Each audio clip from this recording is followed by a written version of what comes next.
चलिए बच्चों, तो अब हम लोग डिस्कस करते हैं डिप्रेशन इन फ्रीजिंग पॉइंट। तो क्या होता है depression in freezing point? Decrease in the freezing point of solution when a non volatile solute is dissolved in it. जब किसी सॉल्यूट में नॉन वोलेटाइल, किसी सॉल्वेंट में, है ना, decrease in the freezing point of solution when a non volatile solute is dissolved in it. ठीक है, freezing point solution का कम हो जाता है जब non volatile solute is dissolved in solvent.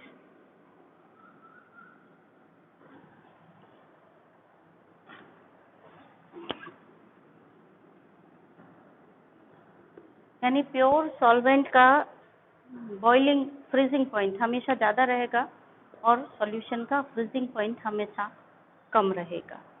ठीक है, तो सबसे पहले तो ये समझिए कि फ्रीजिंग पॉइंट होता क्या है। फ्रीजिंग पॉइंट होता है the temperature at which solid and liquid phases are in equilibrium is called as freezing temperature और फ्रीजिंग पॉइंट। यानी कि जिस टेम्परेचर पर किसी भी सब्सटेंस की सॉलिड और लिक्विड फेसेस इक्विलिब्रियम में होती हैं उसको हम फ्रीजिंग टेम्परेचर कहते हैं। जैसे जो पानी है, पानी का फ्रीजिंग पॉइंट है 0 डिग्री सेंटीग्रेड या 273 kelvin, because at this temperature vapour pressure of water, liquid water, becomes equal to vapour pressure of solid ice. यानी जब लिक्विड का वेपर प्रेशर सॉलिड के वेपर प्रेशर के बराबर जिस टेम्परेचर पर हो जाए उस टेम्परेचर को हम फ्रीजिंग पॉइंट कहते हैं। ठीक है, तो चलिए ग्राफ देखिए सॉल्यूशन का। ये ग्राफ में वही चीज़ है, टेम्परेचर इस एक्सिस पर लिया है, इधर वेपर प्रेशर लिया है। ये यहाँ पे 1 atm की लाइन नहीं है क्योंकि यहाँ पे बॉइलिंग पॉइंट तो लेना नहीं है, यहाँ पे हमें लेना है फ्रीजिंग पॉइंट। तो यहाँ पर 1 atm की लाइन आपको नहीं दिख रही है, वेपर प्रेशर इधर बढ़ेगा। ये जो वेपर प्रेशर कर्व है ये है vapour pressure curve of liquid solvent, ये वेपर प्रेशर कर्व है ऑफ सॉल्यूशन, और ये फ्रोजन सॉल्वेंट का है।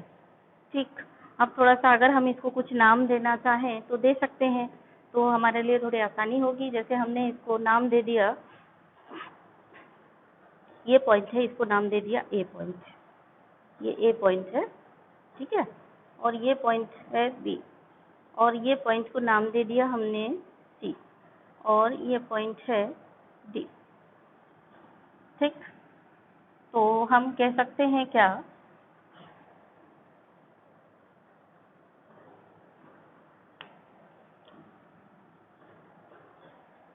AB is the vapor pressure curve of liquid solvent या pure solvent है, and CD is the vapor pressure curve of solution, and CA is the vapor pressure curve of frozen solvent।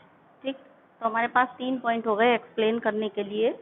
First point हो गया ये वाला, second point हो गया ये, और थर्ड पॉइंट हो गया ये। 1 2 3 एंड देन फोर्थ पॉइंट हो गया ये वाला,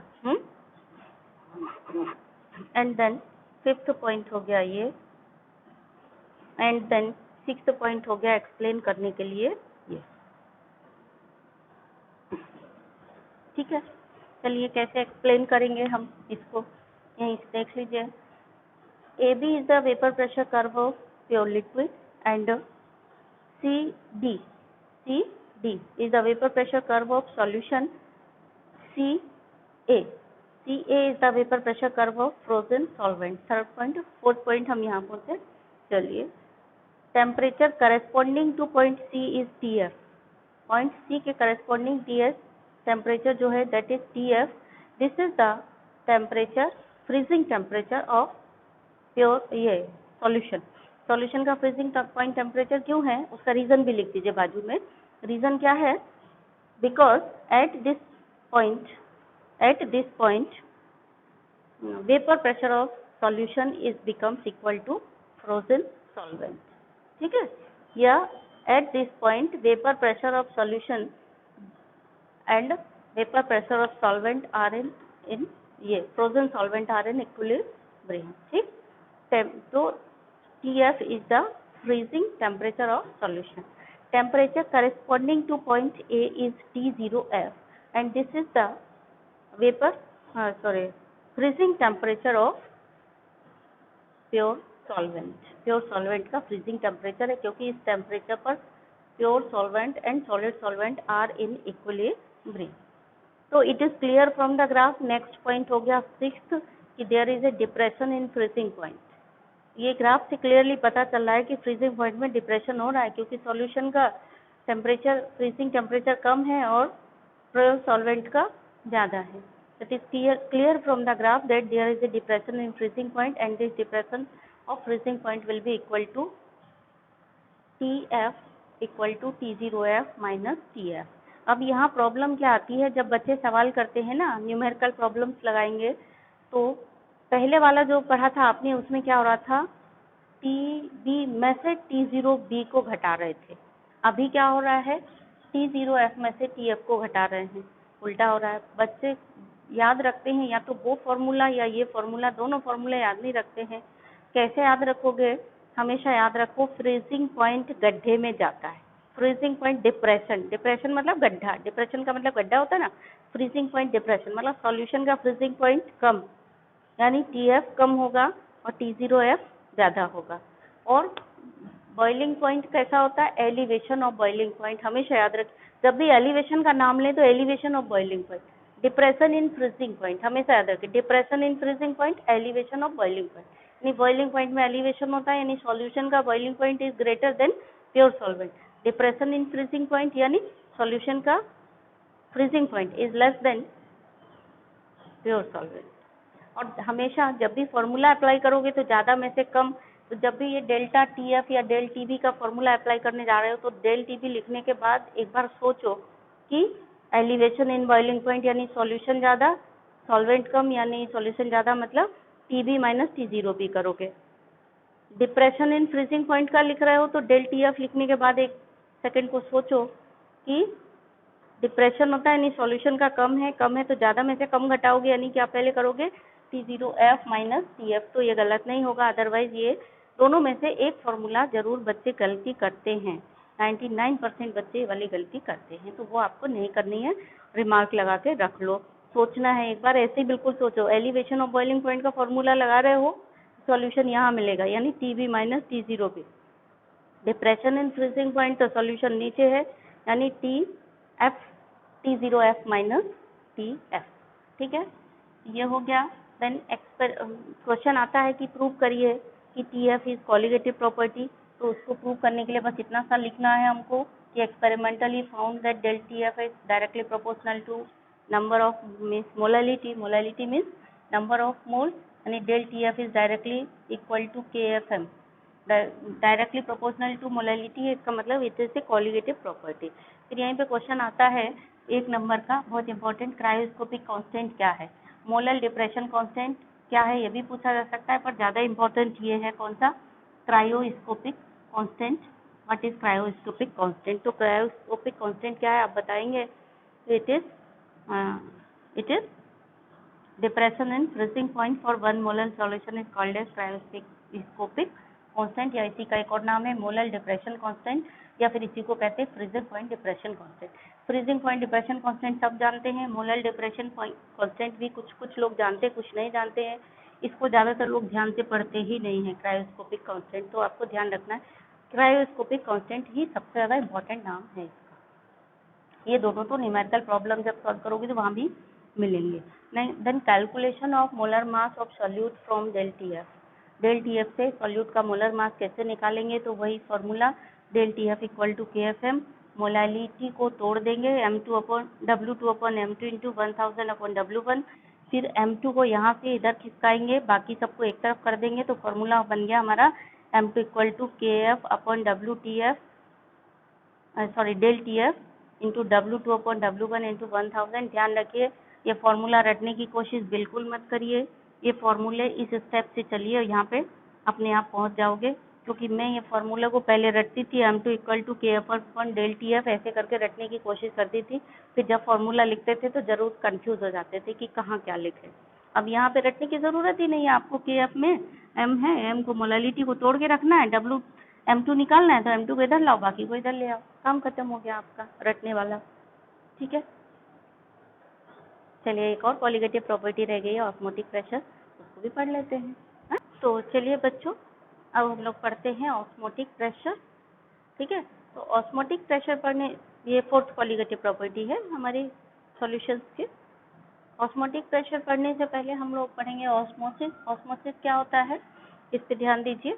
ऑस्मोसिस होता है flow of solvent molecules from pure solvent to solution side through a semi permeable membrane.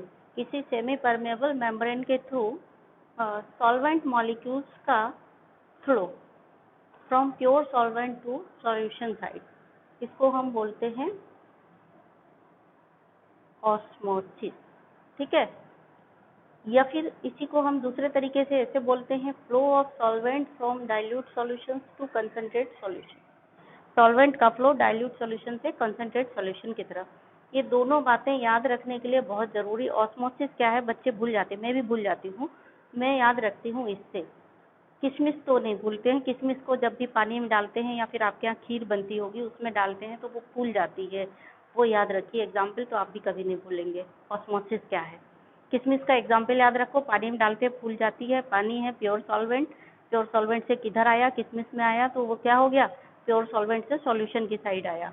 तो अब ये आपको ये रटने की जरूरत नहीं है, मैं भी भूल जाती हूँ ऑस्मोसिस की डेफिनेशन, अगर मुझसे आप डायरेक्ट पूछेंगे तो मैं नहीं बता पाऊंगी। हाँ, पहले याद करूंगी, किशमिश को पानी में डालते हैं तो क्या होता है, सॉल्वेंट से किशमिश मतलब किधर सॉल्वेंट फ्लो होता है, किशमिश की तरफ, यानी लेसर कंसंट्रेशन से ग्रेटर कंसंट्रेशन की तरफ फ्लो होगा, जो हम उसको बोलते हैं ऑस्मोसिस। वही लिखा है ना, flow of solvent from dilute solution to concentrate solution, या हम कहें from solvent molecules to pure flow of solvent molecules from pure solvent to solution side.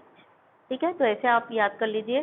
किशमिश याद रखिए, किशमिश ऑस्मोसिस का एग्जाम्पल है, आप कभी भूलेंगे नहीं, ऑस्मोसिस की डेफिनेशन कभी नहीं भूलेंगे, नहीं तो यही याद करते रहेंगे कंसंट्रेट से डाइल्यूट की तरफ जाता है कि डाइल्यूट से कंसंट्रेट की तरफ जाता है, यही भूल जाएंगे, है ना। तो ये एक एग्जाम्पल है, ऑस्मोटिक प्रेशर आपको समझाने के लिए बताया है कि ये दो कंटेनर हैं, आपस में जुड़े हुए हैं, बीच में सेमी परमेबल मेम्ब्रेन है, इस कंटेनर में केवल सॉल्वेंट है और इस वाले में केवल मतलब सॉल्यूशन भी है, सॉल्वेंट के साथ सॉल्यूट भी घुला हुआ है। तो दोनों में जो सॉल्वेंट का प्रेशर यहाँ पे PATM पड़ रहा है, यहाँ भी PATM पड़ रहा है, लेकिन एक चीज यहाँ पे एक्स्ट्रा है, ऑस्मोटिक प्रेशर ऑफ सॉल्यूशन, क्योंकि यहाँ पे सॉल्यूट भी घुला हुआ है तो ऑस्मोटिक प्रेशर पड़ रहा है सॉल्यूशन का। सेमी परमेबल मेम्ब्रेन के थ्रू क्या होने लगेगी, ऑस्मोसिस होने लगेगी, जब हम इस तरह से इसको कनेक्ट करके रखेंगे, यानी पानी फ्लो होने लगेगा किधर, इधर से इधर होने लगेगा थ्रू से SPM का मतलब सेमी परमेबल मेम्ब्रेन। अब ऑस्मोटिक प्रेशर क्या होता है, ऐसा प्रेशर जो एक्स्ट्रा प्रेशर जो सॉल्यूशन पे लगाएं कि ये ऑस्मोसिस रुक जाए, ऑस्मोसिस यानी ये सॉल्वेंट का मूवमेंट इधर से इधर रुक जाए, तो ये करने के लिए जो हम एक्स्ट्रा प्रेशर यहाँ से लगाते हैं सॉल्यूशन के साइड, उसको हम बोलते हैं ऑस्मोटिक प्रेशर। ठीक है, तो ये हो गया ऑस्मोटिक प्रेशर, क्या हो गया, इज द एक्सेस प्रेशर। ठीक, ऑस्मोटिक प्रेशर क्या है, is the excess pressure applied on the solution to stop the flow of pure solvent to the solution side through a semi permeable membrane and denoted by pi. ठीक है, तो osmotic pressure is proportional to molarity of the solution at a given temperature T। thus pi equal to क्या हो गया, CRT, C मतलब concentration, molar concentration के proportional है तो pi इक्वल टू CRT हो गया। C की जगह हम N2/V रख सकते हैं, number of moles percent in 1 litre, तो N2/V, ये ध्यान रखिए यहाँ पे लीटर में रखिए RT, pi equal to W2, N2 की जगह हम रख सकते हैं W2/M2 RT/V in litre. Calculation of molar mass by osmotic pressure, molar mass हम कैसे कैलकुलेट करेंगे ऑस्मोटिक प्रेशर से, M2 equal to W2/pi RT/V, मतलब इसी फॉर्मूले में से M2 को इधर ले गए, पाई को इधर ले आए, तो मोलर मास हम कैलकुलेट कर लेंगे। यहाँ पे याद रखने वाली बात क्या है, ऑस्मोटिक प्रेशर के न्यूमेरिकल्स में बच्चे हमेशा दो गलतियाँ करते हैं, ये दो गलती अगर आप नहीं करेंगे तो आपका न्यूमेरिकल सही होगा। वो दो गलतियाँ आपको कौन सी नहीं करनी है, एक तो वॉल्यूम लीटर में रखना है, यहाँ पे मैंने लीटर लिख रखा है क्योंकि हर जगह आप ml में वॉल्यूम रख रहे थे, अभी जितना भी मोलैरिटी मोल फ्रैक्शन के पढ़े हैं या जहाँ जहाँ आपको वॉल्यूम की ज़रूरत पड़ी वहाँ ml में यूज़ कर रहे थे वॉल्यूम को, वॉल्यूम इन ml लिख रहे थे, हालांकि वो अल्टीमेटली लीटर में कन्वर्ट हो रहा था इनटू वो अपॉन 1000 करके ऑटोमेटिकली फॉर्मूले में लीटर में कन्वर्ट हो रहा था, पर आपके दिमाग में ये रह जाएगा ml, ml में लिखना है, ml में एकदम नहीं लिखना है। इस फॉर्मूले में बस यही 2 गलतियां करते हैं, लाल पेन से रिमार्क लगा के लिख लीजिए A+ ग्रेड का। यहाँ पर ये वाली 2 बातें आपको याद रखनी है। अगर ये 2 गलतियां नहीं की तो आपको इस चैप्टर में नंबर मिल जाएगा। मतलब इसमें ऑस्मोटिक प्रेशर वाला जो अगर क्वेश्चन आया तो आपको नंबर, यही 2 मिस्टेक करेंगे, आर की वैल्यू नहीं रखेंगे, 0.0821 है आर की वैल्यू, बच्चे क्या वैल्यू रख जाते हैं, थर्मोडाइनमिक्स वाली वैल्यू रख कर रहते हैं आर की, यानी 8.314 वैल्यू रखते हैं, वो नहीं रखनी है आपको, और वॉल्यूम यहाँ पर लीटर में रखना है। ये 2 गलतियाँ नहीं करनी है, ठीक है। तो गुड बाय, आज के लिए इतना ही।